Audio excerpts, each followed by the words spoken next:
Guys, I don't know what happened to my other video. I'm so sorry. So I'm just going to start over.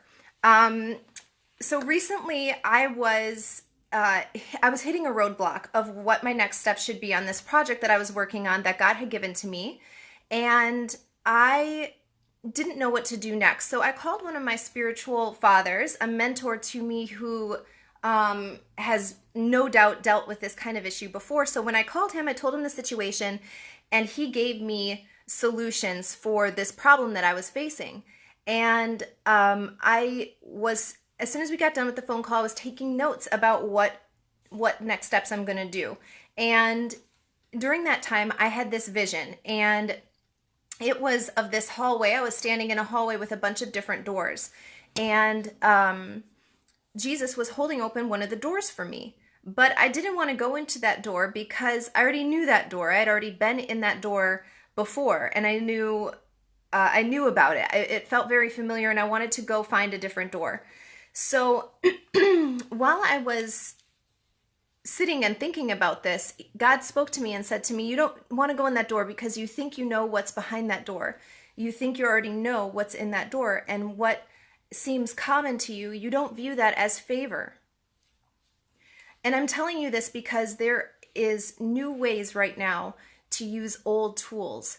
I gave a word maybe a week or two ago about being hidden in plain sight, and I had said during that video there's new ways to use old tools, but I didn't really have the full meaning of what that meant, because that word was about how there are things that are only for you to do, to pick up, and that only you can accomplish. This is part two of that word, because I had more revelation on what it means to be using old things in new ways. So when I was thinking about this vision that I had about Jesus holding this door open for me, but I didn't want to go in there because I'd already been in that door before, I immediately felt God tell me, especially for right now, there is so much favor on connections. The connections that you have are the favor of the Lord in your life. And even if you think of them as common or as ordinary, if you look at them from a different perspective, you're going to find out how God's favor is enhanced through those connections. One of the things that immediately came to me was the parable of Jesus told about the master who calls his servants in, and that he gives them different talents. He gives one guy 5, he gives another guy 2, and he gives one guy 1. And the one who had 5, he got 5 more. And the one who was 2, he invested and got 2 more. And before the master gave out those talents, it said he gave them according to their ability. So the one who was only given 1 was put in a place where he was in connection with those who were given more, the one who was given 2 and the one who was given 5, but he didn't value the connection that he had. He was looking at what he was given in his hand and not about who could help, who was around him to help him steward it. And so when God was speaking this to me, he was telling me how valuable our connections were. In fact, the Bible says that when two or more are gathered in his name, Jesus is in their midst. Kingdom is manifested in connections, in the middle of connections. That's how kingdom is manifested. And it's so important right now that we look at the connections that we are given as the favor of God. Because favor is increased when we steward what we already have, what's already in our hands. And that is also how we show love to the Father, is by taking care of what he's already given to us. There's nothing more important to God than connection to him and to one another. So I wanted to encourage you with that.